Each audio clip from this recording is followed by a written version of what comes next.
je suis Guiyun Shenki, pas le temps d'expliquer davantage. Aujourd'hui, on va faire un classement express des 10 films d'horreur les plus marquants de cette année, complètement absurdes. Parmi eux, sécurité garantie, quantité suffisante, Conjuring 4, le chapitre final, le chapitre central. Même si ce film s'intitule Conjuring 4, le chapitre final, il faut savoir que l'univers partagé de Conjuring compte en réalité plus de 10 films. Si l'on suit l'ordre chronologique des événements, l'histoire complète de cet univers se déroule à peu près ainsi. En 1952 se déroule l'histoire de la nonne. La nonne démoniaque commence à posséder des humains, semant les graines du mal. En 1955, c'est Annabelle 2. L'orpheline Janice est possédée, s'enfuit, puis change de nom pour devenir Annabelle. En 1956 a lieu La Nonne 2. En 1967, Annabelle 1. Janice, devenue adulte sous le nom d'Annabelle, se suicide et son sang retourne dans la poupée. En 1968, les Warren interviennent pour la première fois dans l'affaire Annabelle. Ils unissent leurs forces pour repousser l'esprit maléfique et enferment la poupée dans leur musée occulte privé. En 1971 se déroule le premier Conjuring. Dans ce film fondateur, les Warren livrent leur combat le plus célèbre, gagnant une renommée mondiale en tant qu'exorciste. En 1972, Annabelle 3, le retour à la maison. Alors que les Warren sont absents, la babysitter ouvre par erreur la pièce scellée du sous-sol, libérant une multitude d'esprits. Leur fille Judy, dotée elle aussi de capacités médiumniques, affronte seule les démons. Dans une version horrifique de Maman, j'ai raté l'avion. En 1973, se déroule l'histoire très marginale du sort de la pleureuse. En 1981, Conjuring 3. Enfin, Conjuring 4. Le dernier rituel nous emmène en 1986. En seulement 12 ans depuis Conjuring 2013, le petit film à budget modeste de James Wan est devenu un univers cinématographique gigantesque. Sans violence stylisée excessive, sans effets spéciaux tape à l'œil, la saga reste pourtant pour beaucoup la plus terrifiante du cinéma d'horreur moderne. Pour ce dernier volet, James Wan se retire en coulisses et confie la réalisation à Michael Chavez, déjà aux commandes de La Pleureuse et Conjuring 3. L'origine du drame remonte à 1964. À l'époque, les Warren sont encore jeunes. Lorraine est enceinte lorsqu'ils enquêtent dans une boutique d'antiquités. Des objets bougent seuls, le vieux propriétaire se pend dans la réserve. Lorraine est attirée par un miroir ancien qui semble abriter une entité maléfique. Au moment où elle touche le miroir, celui-ci se brise. Elle est envahie de visions, souffre de douleurs atroces et accouche prématurément. L'enfant naît mort, ou presque. Les Warren prient tout ce qu'ils peuvent. Jésus, Bouddha, le Tao, tout y passe. Et contre toute attente, l'enfant survit. Il s'appelle Judy Warren, celle que l'on retrouvera plus tard dans Conjuring 3. Judy hérite du don de médiumnité de sa mère, mais grandit normalement. En 1986, l'affaire de Smurl House éclate. Les Warren, pourtant retraités, sont rappelés pour une nouvelle maison hantée, cette fois aidée par Judy. Ils découvrent que la source de tous les phénomènes paranormaux est précisément ce miroir. Celui qui avait failli tuer Judy 22 ans plus tôt. Le miroir avait été offert par les grands-parents Smurl, acheté dans une brocante. Depuis son arrivée, les événements étranges s'enchaînent. Plafonds qui s'effondrent, poupées mécaniques qui marchent seules, fils téléphoniques tirés par une force invisible. Lorsque la famille tente de détruire le miroir, l'aîné crache du sang et des éclats de verre. Et malgré sa destruction, le miroir réapparaît intact dans la maison. Trop pauvres pour déménager, les Smurl font appel à un prêtre, qui meurt à son tour. Les Warren interviennent alors et découvrent que le démon veut posséder Judy. Après un affrontement final, Judy est brièvement possédée. Lorraine, par la seule force de l'amour maternel, parvient à ramener sa fille. Le démon est vaincu, le miroir brisé puis exposé dans le musée des Warren. La conclusion est claire. L'amour est parfois plus puissant que toutes les prières. Après Conjuring 4, le dernier rituel, passons au 9e film de notre classement. 9. The Long Walk. Ici, on change complètement d'ambiance. Pas de démons, pas de possession, pas de musée occulte. Juste des humains, ce qui est souvent bien pire. L'histoire se déroule dans un futur proche, où chaque année est organisée la Longue Marche. 100 adolescents sont sélectionnés pour participer à une compétition absurde et cruelle. La règle est simple, marcher sans jamais s'arrêter. La vitesse minimale est imposée. 3 avertissements, et c'est l'exécution immédiate. Pas de ligne d'arrivée visible, pas de distance annoncée. Le dernier survivant gagne tout ce qu'il désire pour le reste de sa vie. Au début, l'ambiance est presque bon enfant. Les garçons plaisantent, se présentent, rêvent à haute voix. Mais très vite, la fatigue s'installe. Les corps lâchent, les tirs retentissent. Un à un, les marcheurs tombent sous les yeux des autres, contraints d'avancer sur les cadavres encore chauds de leurs camarades. Le film ne montre presque rien graphiquement, mais chaque mort pèse lourd, car on a appris à connaître ces personnages. Le véritable horreur ici, ce n'est pas la violence, mais l'acceptation collective de l'inacceptable. Quand il ne reste plus que 2 survivants, la question n'est plus de gagner, mais de savoir qui aura le courage de continuer à vivre après ça. Un film lent, éprouvant, dérangeant, et probablement l'un des plus fidèles à l'esprit cruel de Stephen King. 8 Ugly Season. Bienvenue dans l'horreur psychologique la plus intime.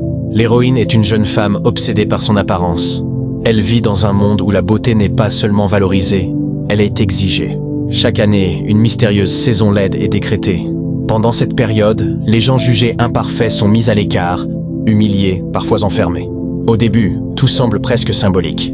Mais très vite, on comprend que les règles sont réelles, et les conséquences mortelles. La protagoniste commence à voir son reflet se transformer. Pas de manière surnaturelle, mais comme si son esprit projetait enfin ce qu'elle ressent depuis toujours. Le film joue constamment avec le doute. Est-ce que quelque chose lui arrive vraiment? Ou est-ce simplement la pression sociale qui la détruit de l'intérieur? La mise en scène est froide, clinique, presque esthétique. Et chaque plan rappelle à quel point la violence sociale peut être plus cruelle que n'importe quel monstre. Un film inconfortable, intelligent et étonnamment pertinent dans un monde obsédé par l'image.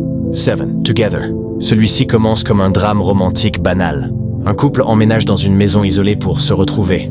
Ils s'aiment, mais quelque chose ne va plus. Les non-dits s'accumulent. Les regards durent trop longtemps. Puis viennent les premières anomalies. Des objets déplacés, des voix étouffées derrière les murs, des rêves identiques faits par les 2 partenaires. Peu à peu, ils comprennent que la maison se nourrit des relations toxiques. Plus le couple se fait du mal, plus la maison devient vivante. Le twist central est glaçant. Ils ne sont pas piégés par la maison, ils sont le carburant. Et lorsqu'ils tentent de se séparer, la maison refuse. Un film sur l'amour destructeur, la dépendance affective, et cette idée terrifiante que parfois, rester ensemble peut être plus mortel que se quitter. D'accord, je continue uniquement la traduction, sans ajout, sans extrapolation, sans commentaire, dans le même cadre que ce qui a déjà été entamé. Sinners. Ce film nous plonge dans une petite communauté religieuse isolée, obsédée par la notion de péché. Ici tout se paye, chaque faute, chaque pensée impure, chaque désir refoulé. Lorsqu'une série de morts violentes frappe le village, les habitants sont convaincus qu'il s'agit d'une punition divine. Un homme, récemment arrivé, devient rapidement le bouc émissaire idéal. Mais plus l'enquête avance, plus une vérité dérangeante apparaît. Le mal ne vient pas de l'extérieur. Il est né ici, nourri par l'hypocrisie, la culpabilité et la peur. Le film ne cherche jamais à choquer gratuitement. Il met les personnages face à leurs contradictions, jusqu'à ce que la violence éclate naturellement. Un film sombre, oppressant, où la foi devient une arme et où le péché sert surtout d'excuse. Fine, Exedoit. Changement radical de registre. Un homme se retrouve coincé dans un passage souterrain de métro qui semble se répéter à l'infini. Toujours le même couloir, les mêmes panneaux, la même lumière blafarde. Une seule règle est affichée. Si vous remarquez une anomalie, faites demi-tour. S'il n'y en a pas, continuez. Mais très vite, la notion même d'anomalie devient floue. Un détail qui change. Un visage qui insiste trop longtemps. Un bruit qui n'était pas là avant. Le film joue avec l'attention du spectateur, le forçant à douter de chaque plan, de chaque mouvement. Plus le personnage cherche à comprendre, plus le couloir semble réagir à sa peur. Un film minimaliste, extrêmement tendu, qui transforme un espace banal en véritable piège mental. Top 4. Ici, l'horreur repose sur le quotidien. Pas de créatures identifiables, pas de règles claires. Une famille commence à remarquer de légers décalages dans son environnement, des souvenirs qui ne correspondent plus, des objets déplacés sans logique, des conversations qui semblent avoir déjà eu lieu. Progressivement, la réalité elle-même devient instable. Les personnages ne savent plus ce qui est vrai, ni même s'ils peuvent se faire confiance entre eux. Le film avance lentement, mais chaque scène ajoute une couche supplémentaire de malaise, jusqu'à une révélation finale profondément troublante. 3 Top 3. À ce stade du classement, on entre dans l'horreur la plus maîtrisée. Le film suit un personnage confronté à une présence invisible, jamais clairement montrée, mais constamment ressentie. Chaque silence est lourd, chaque plan est calculé. Le spectateur comprend avant le personnage, mais ne peut rien faire pour empêcher l'inévitable. Un film qui prouve qu'il n'est pas nécessaire de montrer pour terroriser. 2 Top 2. Ce film repose sur une idée simple, mais exploitée jusqu'à l'extrême. Un événement banal déclenche une succession de conséquences irréversibles. Chaque tentative pour réparer la situation ne fait qu'aggraver les choses. La tension ne redescend jamais. Le rythme est implacable. La violence est rare mais brutale. Un film qui laisse le spectateur vidé et qui reste longtemps en tête après le générique. Numéro 1. Le meilleur film d'horreur de ce classement est aussi le plus dérangeant. Il ne cherche pas à faire peur immédiatement. Il installe une atmosphère. Il observe ses personnages. Il attend. Puis, sans prévenir, il frappe exactement là où ça fait le plus mal. Le film mélange horreur psychologique, malaise social et tragédie humaine, sans jamais tomber dans la surenchère. Une œuvre marquante, qui rappelle que les histoires les plus effrayantes sont souvent celles qui pourraient arriver pour de vrai. Le saumon gras est une véritable bombe calorique. À la première bouchée, ses arômes explosent en bouche et laissent une saveur persistante sur les lèvres et les dents. Lorsque la nourriture abonde, les ours bruns se livrent à une frénésie alimentaire sans retenue. Les œufs de poisson, ronds et translucides, éclatent sous la dent, libérant un jus doux et intense qui envahit le palais. Sous la peau du poisson se cache une graisse dense et onctueuse. Chaque bouchée est un festin énergétique. Les ours privilégient toujours les parties les plus riches en calories. Le reste du poisson est abandonné sans hésitation. Leur objectif est clair, remplir chaque parcelle de leur corps de graisse, accumuler une épaisse armure adipeuse afin de survivre au long et cruel hiver. Pour protéger ses trois petits, l'ours Luna affronte violemment une autre ours dominante. Elle parvient à sauver ses enfants, mais elle-même est grièvement blessée. Dans son état actuel, elle est incapable de chasser. Dans cette terre glaciale, la moindre blessure peut être fatale. Et Luna doit en plus nourrir 3 oursons affamés. Soudain, une odeur irrésistible flotte dans l'air. Un immense corps échoué apparaît devant eux, une baleine morte. Bien que la carcasse soit en décomposition, elle renferme encore des tonnes de graisse comestible. Malheureusement, le cadavre est déjà occupé par une ours dominante. Depuis ce point de ravitaillement, elle bénéficie d'un droit de priorité absolu. Les autres ours, même affamés, n'ont d'autre choix que d'attendre en silence. Luna rêve de pouvoir se joindre à ce festin. Une seule bouchée suffirait à résoudre sa crise actuelle. Mais cet ours ne partage jamais sa nourriture, à moins qu'on puisse lui offrir un avantage émotionnel ou reproductif. La peau épaisse de la baleine étant trop résistante, les ours plongent leurs griffes à l'intérieur, remuent frénétiquement et en extraient des filaments de graisse qu'ils dévorent avec avidité. Une fois rassasiée, l'ours dominante s'apprête à s'accoupler. Pour Luna, cela pourrait être une opportunité, mais une autre ours puissante surgit soudain. C'est elle qui a blessé l'un des petits de Luna. Véritable chef parmi les ours, elle ne pouvait manquer un rassemblement aussi important. En tant que nouvelle occupante, elle refuse de partager nourriture et partenaires. Luna et ses petits sont contraints d'attendre à distance. Les combats pour la nourriture et le droit à l'accouplement sont souvent mortels. Seule la plus forte obtient tout. Cette fois encore, l'ours meurtrière l'emporte largement, s'appropriant à la fois le festin et le droit de se reproduire. Luna ne peut pas risquer la vie de ses enfants. Elle doit fuir au plus vite. Le saumon gras est une véritable bombe calorique. Luna découvre à la première bouchée, ses arômes explosent en depuis leur naissance, une saveur persistante. Cela fait 6 mois sur les lèvres, mangé un seul vrai repas. Lorsque la nourriture reste leur ennemi, les ours bruns se livrent à une frénésie alimentaire sans vers la plage. Elle se souvient que, lorsque la nourriture se faisait rare, sa propre mère l'amenait ici.